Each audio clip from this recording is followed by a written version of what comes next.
ఏదైనా జరిగిందనుకోండి, మనం ఏమంటాం, అది ఈశ్వరుడు నిర్ణయించాడు, లలాట లిఖితారేఖా పరిమాస్త్రం న శక్యతే. ఒకటి జరగలేదనుకోండి, ఈశ్వరానుగ్రహం లేదంటాం.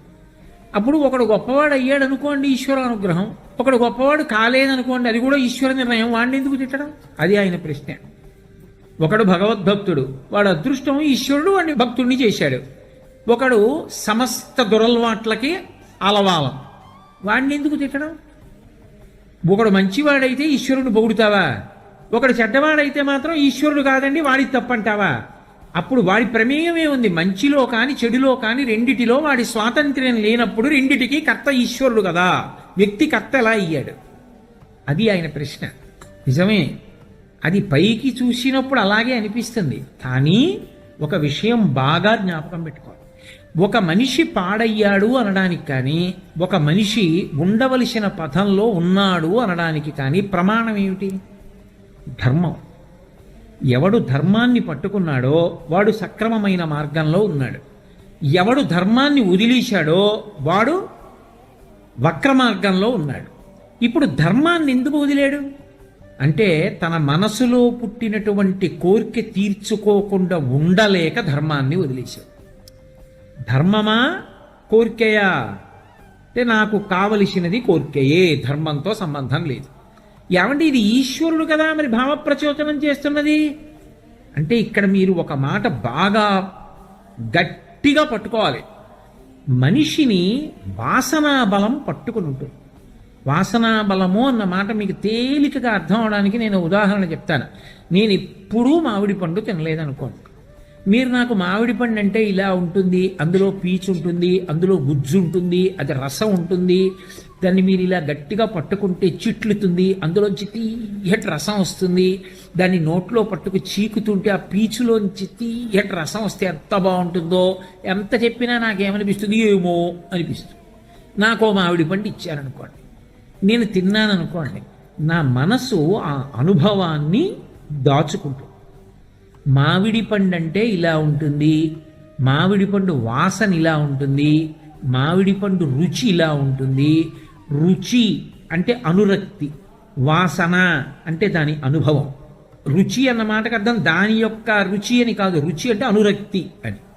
వాసన అంటే అది అనుభవించిన తరువాత ఆ అనుభవం తనకు ఎలా అనిపించిందో దాన్ని దాచుకుంటుంది. మామిడి పండు తింటే బాగుంది, అరటి పండు తింటే బాగుండదు అంటే తన మనసుని బట్టి నిర్ణయించుకుంటుంది. ఇది ఏం చేస్తుందంటే, ఒకదాని మీద ఒకటి, ఒకదాని మీద ఒకటి, ఒకదాని మీద ఒకటి కొన్ని కోట్ల వాసనలు రికార్డ్ చేస్తుంది మనసు. అలా ఎన్ని వాసనలు ఉంటాయో పుట్టిన దగ్గర నుంచి. అందుకే చూడండి, పుట్టినప్పుడు అమ్మ తప్ప ఇంకేం అక్కర్లా, తర్వాత నాన్నగారు, తర్వాత స్నేహితులు, తర్వాత పాఠశాల, తర్వాత అన్నదమ్ములు.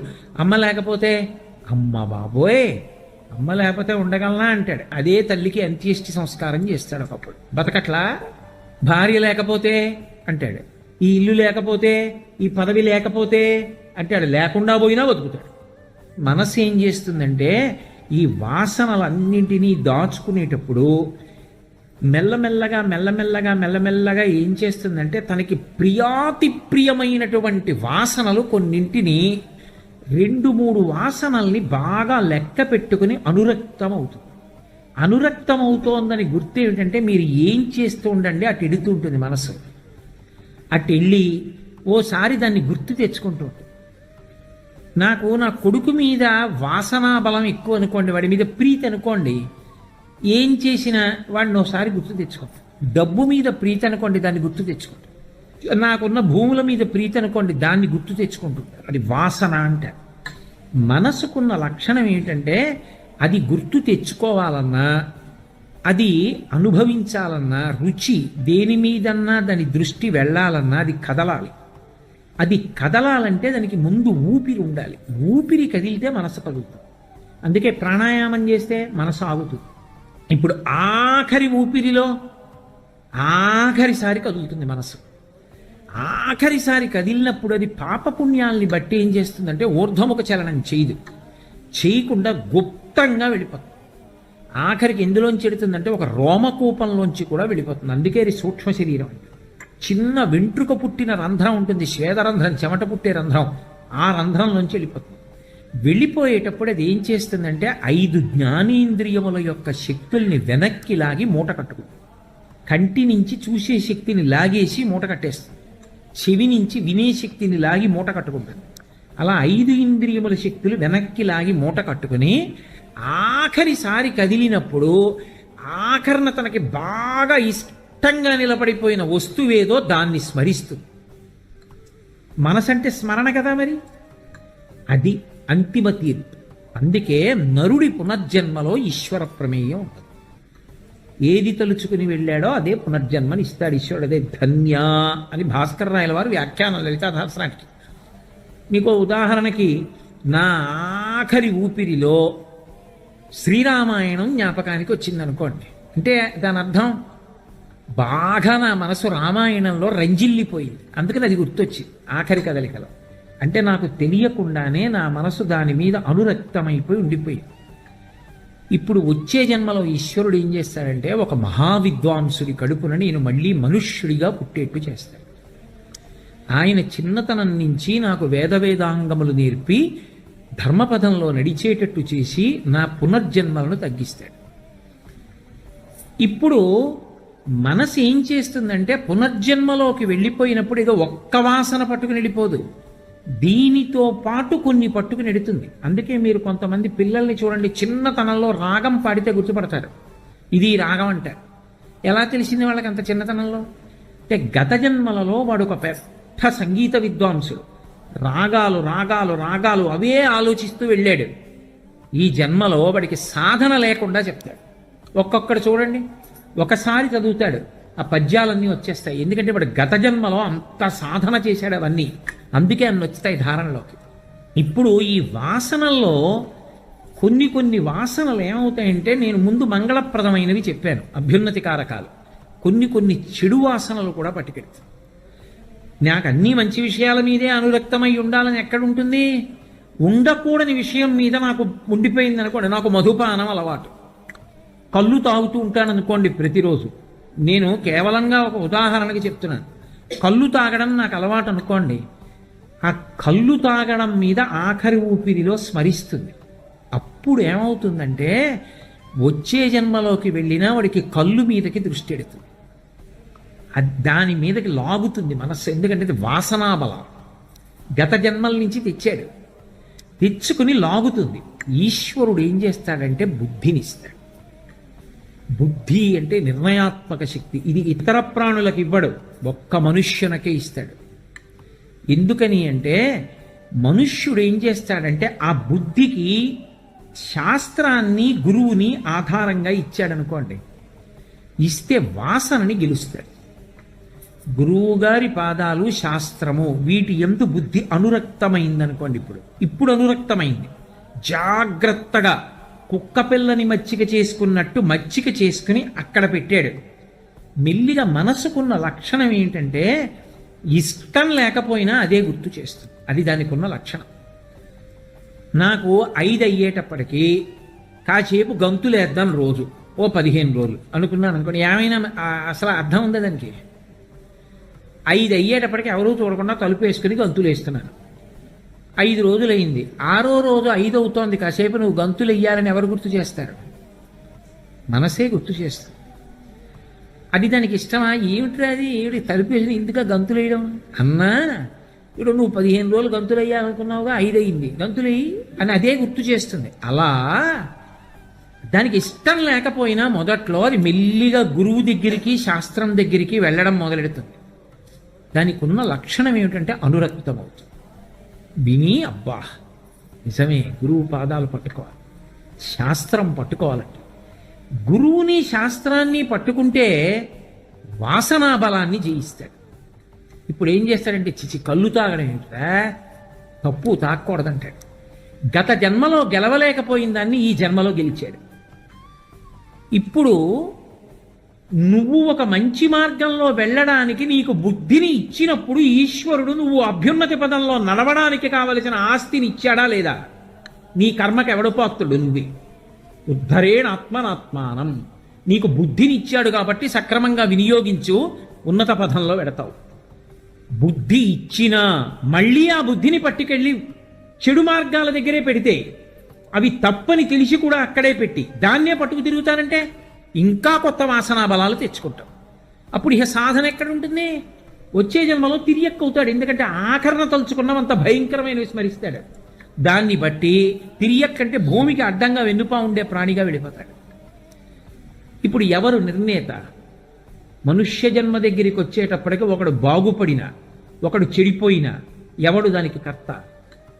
మనుష్యుడే. వాడికి ఇచ్చిన బుద్ధిని వాడు సద్వినియోగం చేసుకుంటే ఈశ్వరుడు ప్రాపుగా ఉంటాడు, తాను అండదండగా ఉంటాడు. ఒక్కొక్కసారి ఓడించి చూస్తాడు. మీరు చూడండి, మా చిన్నతనంలో ఎంత గుండ్రంగానో రాయాలని ప్రయత్నం చేసేవాళ్ళం. ఎట్టి పరిస్థితుల్లో రెడ్ ఇంకు పెట్టకూడదు మాస్టర్. ఆ పుస్తకం పట్టుకెళ్ళి చూపిస్తే ప్రకృతి వికృతి ఇలా టిక్కు పెట్టి ఎక్కడ తప్పు రాయలేదు అని పెట్టి 10వ దాని దగ్గరికి వచ్చేటప్పటికి ఏమిట్రా ఇది, ఈ ఒత్తి ఏమిట్రా, సరిగా ఇలా ఉండాలి అని ఎర్రింకుతో ఇలా అనేవారు.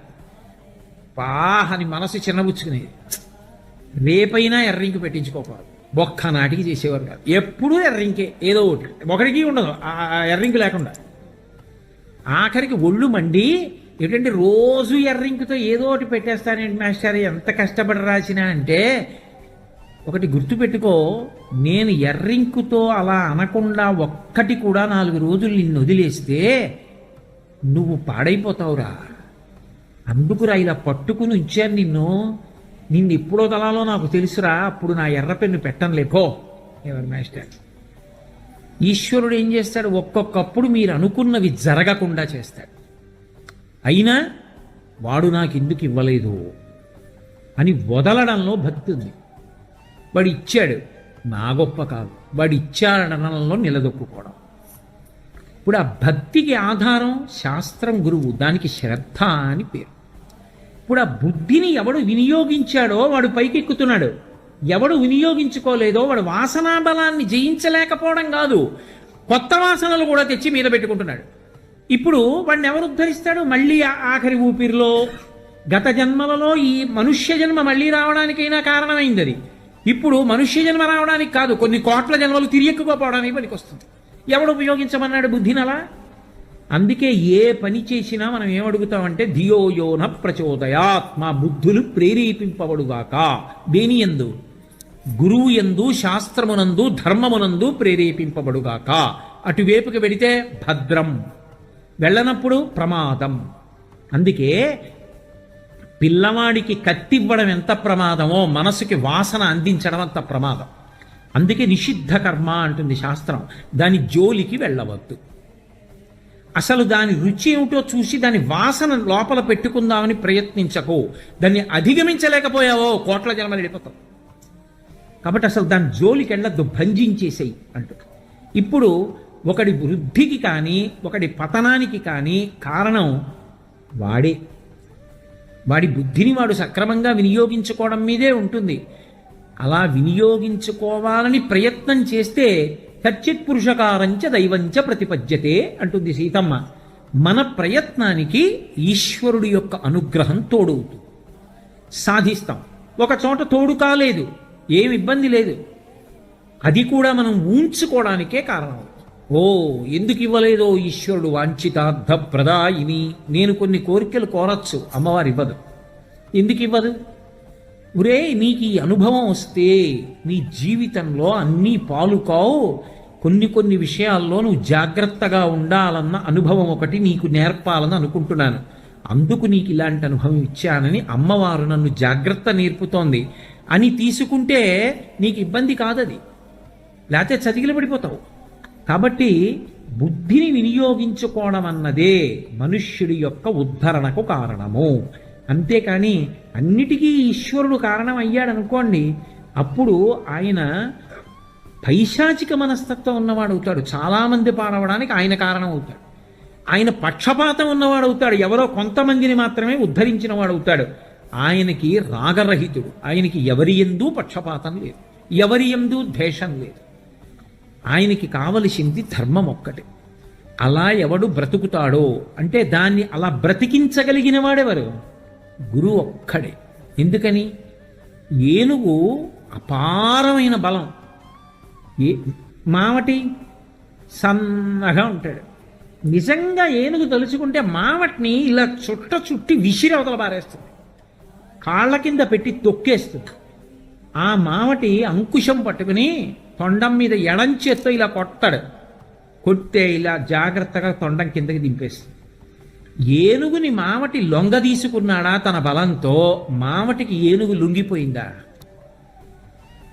ఏనుగు లొంగిపోయింది.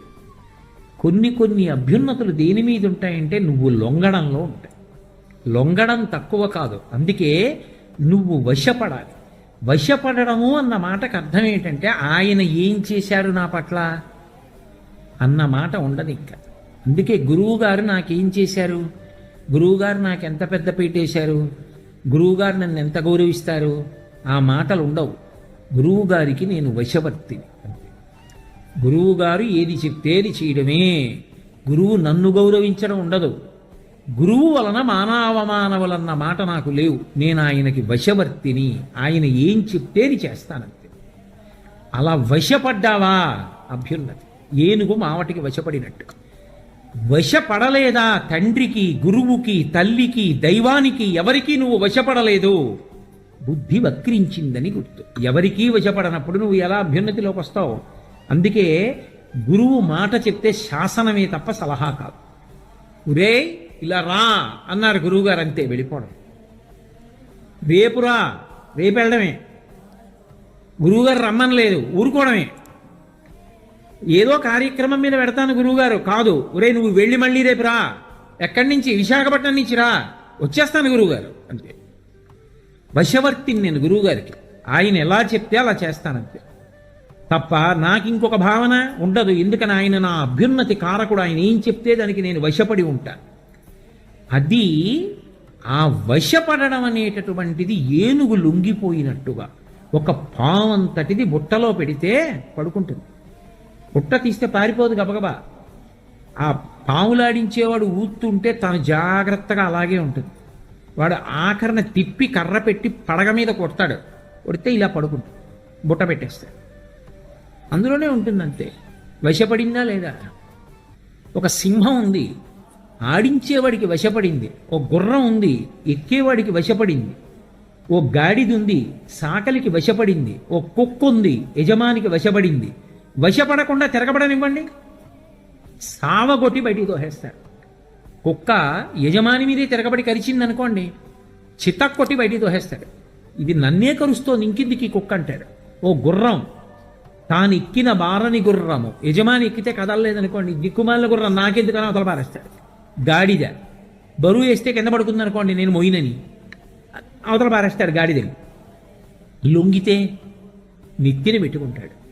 మనమే లొంగిన వాటిని నెత్తిన పెట్టుకుంటే ఈశ్వరుడికి గురువుకి లొంగని వాడు ఎలా అభ్యున్నతిలోకి వస్తాడు? అందుకే ఆ లొంగడం అవసరమని శంకరాచార్యుల వారు అవినయమపనయ విష్ణోహో, అహంకారం తీసి వినయం ఇవ్వయా ఈశ్వరా అని ప్రార్థన చేశారు. అందుకే ఈశ్వరుడు కాదు కర్త, మన బుద్ధిని సక్రమంగా వినియోగించుకోవలసిన అవసరం చేత మనకి మనం కర్త. అందుకే ఉద్ధరేణ ఆత్మానాత్మానం, నిన్ను నువ్వే ఉద్ధరించుకోవాలి.